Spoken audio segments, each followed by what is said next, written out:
Okay, so we're going to start the morning phase, which is game turn 16, I believe.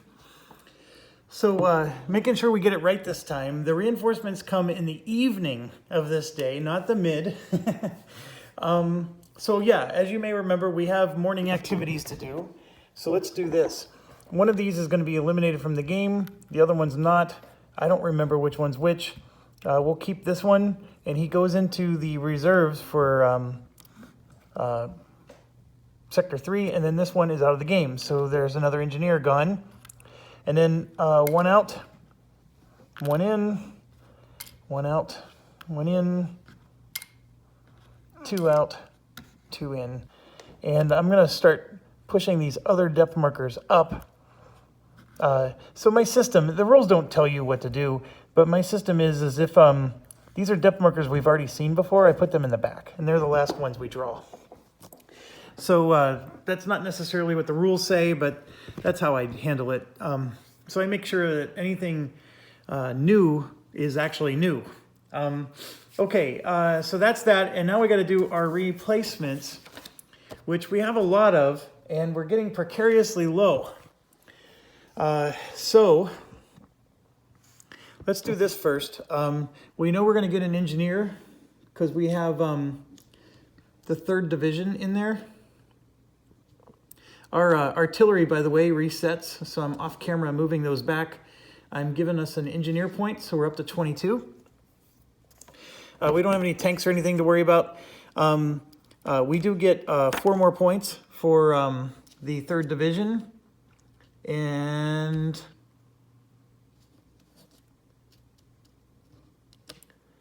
I'm realizing we calculated our Sector 3 artillery wrong. We gave them a couple more points. That's okay. I'm not going to go back and redo it. And here's the situation. The Sector 3 artillery is down at 21, and I was looking at this marker instead, foolishly. Okay, so we do desperately need to get some R&R for our units here. 4th Division and 5th Division are both taking a pounding. So if we come over to here and start repairing things, you're going to see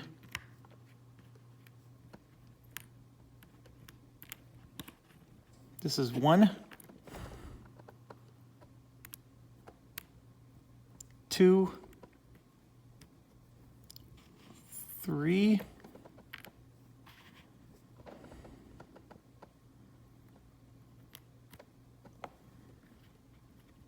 4, 5, 6,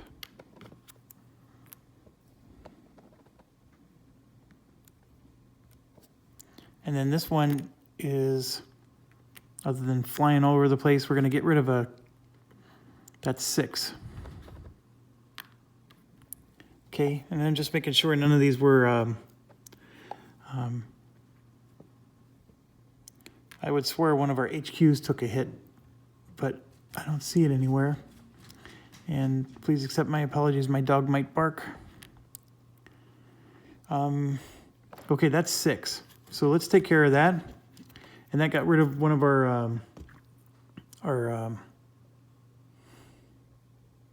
catastrophic loss. I was not remembering the word. Okay, so that's 6, and we are moving 1, 2, 3, 4, 5. We're down to 15 replacement points for 5th Division, which is really low. And we're not done. I think there's other 5th Division damage up here. So now let's go over here for 4th Division. And here's 1. And this is an engineer point, but I'll take it. And that's the engineer point goes back down. This is 2. I'm so fat-fingered with this. This one's going to be 3. And get rid of a catastrophic loss. And we're going to continue.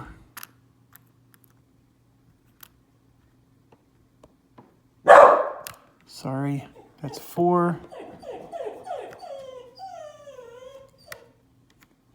And 5.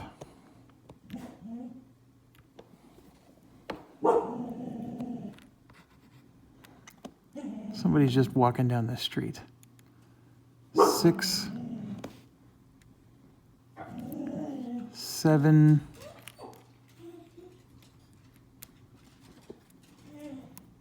Right, that's 7 right there. And we do have a catastrophic loss still out here somewhere. I think that's him up there. Here he is. This is 8.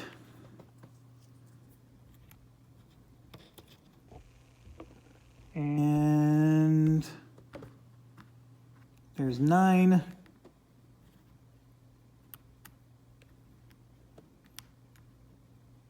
How do I have 3 of them there?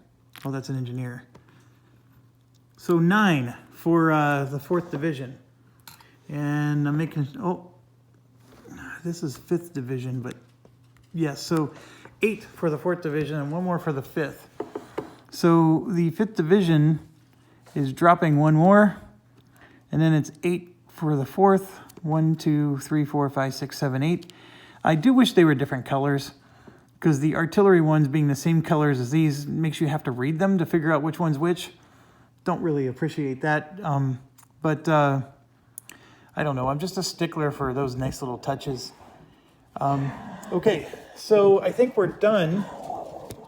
And yes, we need to get some R&R going. The 5th Division is down to 14. The 4th Division has 24.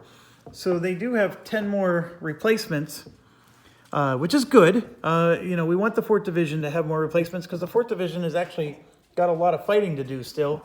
The 5th Division, if we can finish this, I'm going to do that trick and we're going to put them all out. And then the 3rd Division will come out and replace them. So that's the idea. And if we can clear this out over here, we're going to be home free. So I do need to shuffle. So let me get that going here. And what else do we need to do? We're going to do the engineering, or the HQ phase. So we got to get that going here. Yeah,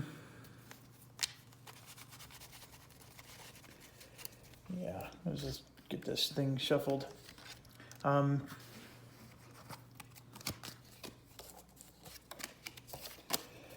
right.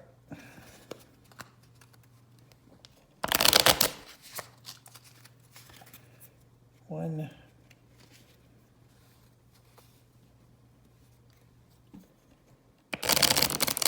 2, and 1 more.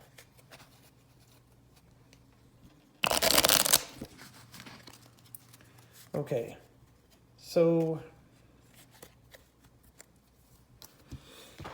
looking at the HQs, they all go up 1. And the 23rd now has a range of 4, which is good. Chicken good. This one would get a garrison marker. So I'm just going to take 1 from down here and put it up there. And of course I fat fingered it again. That artillery is destroyed. This is very catastrophic, by the way, if you forget to reduce your artillery by the right number of points.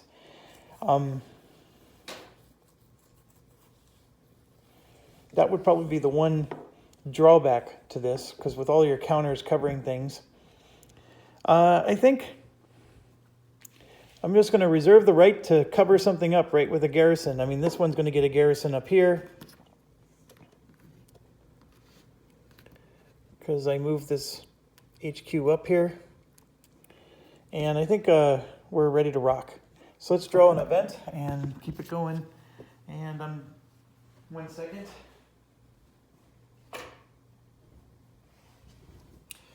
Okay, here's our event. We're on February 23rd, so they get a depth. Okay, so where are they going to get a depth marker? Suribachi would be it, but there's no depth markers there, so it has to be Sector 3. And you know it's crazy, but it's going to be this guy up here. he keeps getting a depth marker and then we keep destroying it. So it's going to be that red guy there. So now they go, and it's purple with an M. That is a little deadly.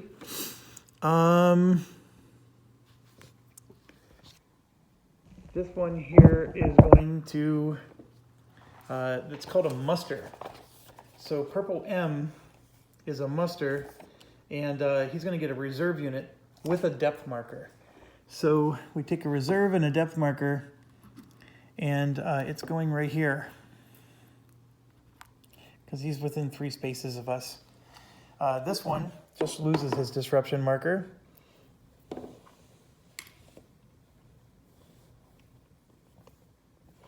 There's no purple over here. So I think that's it. Then we have a blue A. A blue A means that they're going to be assaulting us, but this one is disrupted. So all he's doing is removing his disruption marker. This one, however, is going to assault us. And I think they fire first, if I remember correctly. So they're going to fire, and if there's no artillery, they're going to assault us. All right, so they're going to fire. We're both immune to his fire. He shoots at diamond, so I'm just going to look at the chart here. He is on an airport, so he shoots a little further away than other people. He hits this guy. And what I'm going to do is I'm going to choose to disrupt both of them to avoid the hit. So so they're just I'm going to disrupt both of these units, and that cancels the hit. So that'll save us a reinforcement issue, because this guy is the 20, yeah, that's the 4th Division there. And, okay, so now he's going to do a mad rush, and he's going to close combat these guys here. So we got to reveal, and there's no CC markers for him. So he's going to get 2 for being Japanese, because he has 2 markers. And then we have 4 pips, so we're only going to get 1 for our pips, our pipsqueaks. And then we're going to get 1 for flamethrower, and then we're going to get 1 because it's a counterattack. And then we get to go first because we have other units next to us, and it's a counterattack situation. And just checking, it's a blue. So we need a blue, and we got it. There's a naval artillery blast, and I guarantee you they're getting hit because we have stars. There's no way this thing's going to match a star because we don't look at these at all. It's this symbol. So he takes a hit just because of the naval artillery blast. So the first hit, of course, is a disruption. So he's disrupted. And then this is a second hit. And so the depth marker is destroyed. So this blue guy made a mistake. And he loses his top card, which was a hit on us. So now he has his final card, which is a hit. So that's unfortunate. So we do take a hit from that. These are both leaders, so that hurts, but I'll just damage one of them, and we'll have to replace it later. These are actually 3rd Division leaders, by the way. These are the guys from the 3rd Division that he's attacking. So we have plenty of 3rd Division points right now. And then the only unfortunate part is that it's the morning phase just passed, so we got to wait a whole day. So we do lose a card, and that was a good card. And then we go, and a couple of things. This is a guaranteed hit when it's a counterattack. That means we hit no matter what, and we would have hit here as well. It doesn't count as 2 hits, by the way. But the unit is completely destroyed, but it's in communication. So it's got this weird rule that says that he retreats to an adjacent position. But since he was attacking us, I don't think that means he retreats to here, because that's where he was attacking from. So what I'm going to do is, I'm a little nebulous, because technically when he counterattacked, he was here. So does that mean he retreats back to there? I mean, that would be silly. So what I'm going to do is I'm just going to put him back in the reserves. He's definitely not eliminated. He just goes back in the reserves. And maybe I did that wrong, and I'm just going to make sure you know that, because I'm sort of interpreting rules here in that situation. It's not really specifically covered in the rule books. It's a matter of what do you feel is adjacent position. I think the intent of the rule is adjacent position, like if this had a tunnel, right? He would appear somewhere else in the tunnel. But I don't think that was the intention with this. So I might be wrong. And if you're playing your own game and you disagree, just feel free to do it the other way. I don't, you wouldn't be wrong, any more wrong than I am. That's just how I interpret that one. He's already going back to the reserve pool, so it's not like it's that big of a deal. So we did take a hit, but we got rid of a unit, which I guess I'm happy with that. Actually, we took 2 hits, well, we disrupted him, so we wouldn't take a hit. Okay, so now we're done with blue. I forgot to put their card out. So now I got to go find the card that we used for them. It was this one, because we did purple, and then it was a blue A. So this is the this is the Japanese action card. I do this mistake a lot, but we're done with blue, but now we go to R, and our brown R. And there's a couple of things that's going to happen here. There's a brown R here. And the R, on turn 7, when it's unoccupied, it's going to be a reserve unit with a depth marker, but he does not fire. So a reserve unit does pop in here. And then if you look around, the browns are hard to see, but there's a brown right here. And so that's going to get a reserve unit and a depth marker, but he does not fire. And there's a brown here. Now this one, you can see he's intense, and then that's, so he does have somebody in his fire zone. So if we look here,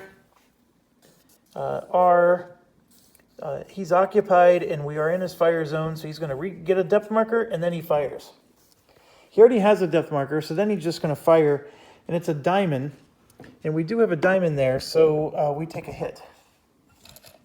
And what I'm going to do is I'm going to do the same thing. I'm going to just disrupt the whole unit to avoid the hit. So I'm going to just put a disruption marker on. Like so. And remember, the rule is you have to disrupt 2 units to avoid taking a hit with 1 unit. So that's what I'm going to do there. I probably should have done that more often in this game, but I'm at a point now where, especially in that northern zone where we're steamrolling, I can slow down a little bit and just take some disruptions. Brown. I think that's it for brown. Now, I removed this garrison marker from here, and you might be thinking, well, how come we can't? It has to be in communication, and there is no communication either direction. So now here's what's crazy. If I somehow don't have troops blocking communication, I could theoretically get all the way through, and then this all of a sudden gets reinforcements. I really hate that rule. That's why I was wishing there was just enough garrison markers for everything, because to me, when a sector is clear, it's clear. And maybe there might be, I do remember reading something in a rule book that when you clear a sector, you move all the reinforcement and depth markers over. And I think, oh yeah, that's what happens. So look, Sector 2 has no reinforcement and depth markers. So even if this did find communication, there's no troops. I have no troops. That box is empty. So I couldn't put troops there even if I tried. So we can remove the garrison markers from all of Sector 2 and we're going to be fine. That's the rules, folks. I'm no longer guessing. That is solid rules right there. So, so yes, my assumption was correct, and we're in great shape. Okay, so we get one more event, and it's a good one. We get a naval gunfire, which, by the way, that was one morning thing we forgot to do. We get 1 of each, and then I get 1 of the naval. So we're up to 3 on the naval, so we're going to have to use 1. And that's a wonderful event, and then it's action time. Okay, I am in the middle of making lunch, so I do have to pause and go take care of a few things, and I'll see you in a minute. Thank you for watching. Stay awesome.